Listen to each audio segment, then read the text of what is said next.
Hello, church. Happy New Year. Welcome to this week's message. My name is Henry Loke. This is God's Feeding Station, in case you don't know. And it's nice to be with you again. Start of a new year. Going to be a very short message today, keeping in the vein of stories that we've kind of fallen into this, or I shouldn't say fallen into, that God has led us into this holiday season. Got another one for you today that came to me via email. And so I wanted to relay that and share that with you because it's a great reminder for us as we start off this new year, and just reminds us of who we are in Christ and who Jesus is and what we can rely on this year. This came from a gal named Chloe from Parker Pastures. It is a ranch here in Colorado. And she sent this out to all her customers, but it is something that we should, again, all keep in the back of our minds this new year. She sent this before Christmas, and this is what she said.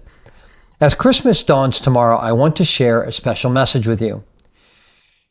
It was Christmas morning, and I was probably around 10 or 11 years old.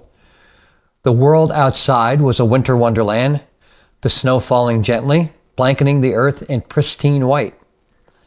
Despite the freezing cold, I bundled up and stepped outside to check on my sheep herd. The water wasn't frozen. Good. The hay was being eaten, and the sheep, one by one, lifted their heads to look at me. Everything seemed in order, and I was just about to head back inside to the warmth of the house when something caught my eye. Out of the corner of my vision, I noticed a small mound in the snow, something that didn't belong. It looked like a rock, covered and hidden under the thick white powder. But something deep inside me told me it wasn't just a rock. My heart began to race as I moved closer, each step filled with apprehension. Kneeling down, my fears took shape. There, barely visible under the snow, was a tiny newborn lamb.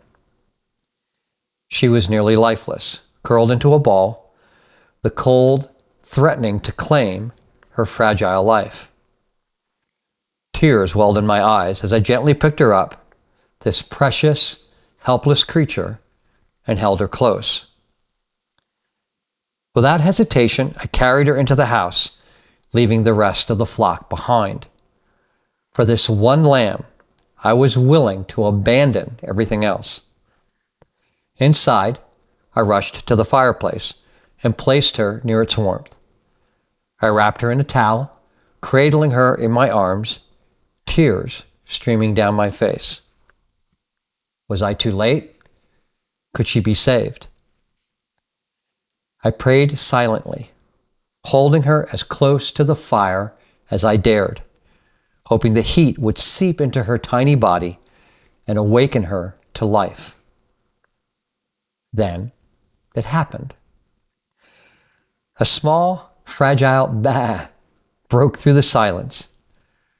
Her little body moved ever so slightly, and relief and joy flooded over me. She was going to be okay. How loved you are, that the creator of the universe, the maker of the stars of heaven, will leave everything to come and find you, to rescue you from the cold and darkness. He left the 99 to find the one who was lost, afraid, ashamed, broken, guilty. And when he finds you, he won't scold you. He won't guilt you. He won't ask why you wandered off.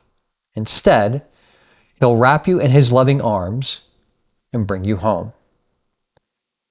I found you. I've got you. It's okay. You're safe. You are so, so loved. God's love is relentless. It pursues, it rescues, it redeems.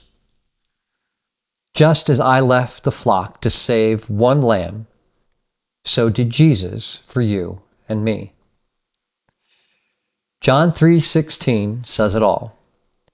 For God so loved the world that he gave his only begotten Son, that whoever believed in him should not perish, but have everlasting life.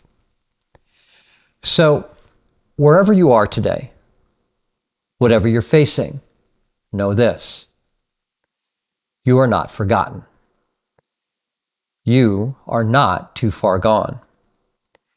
You are deeply, unconditionally, overwhelmingly loved by the one who created you.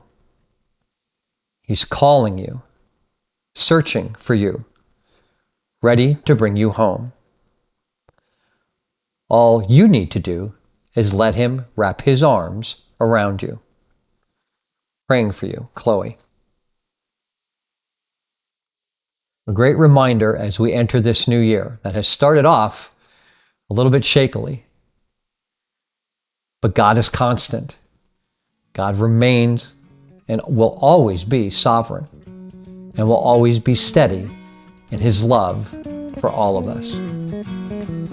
Happy New Year, and we'll talk next week.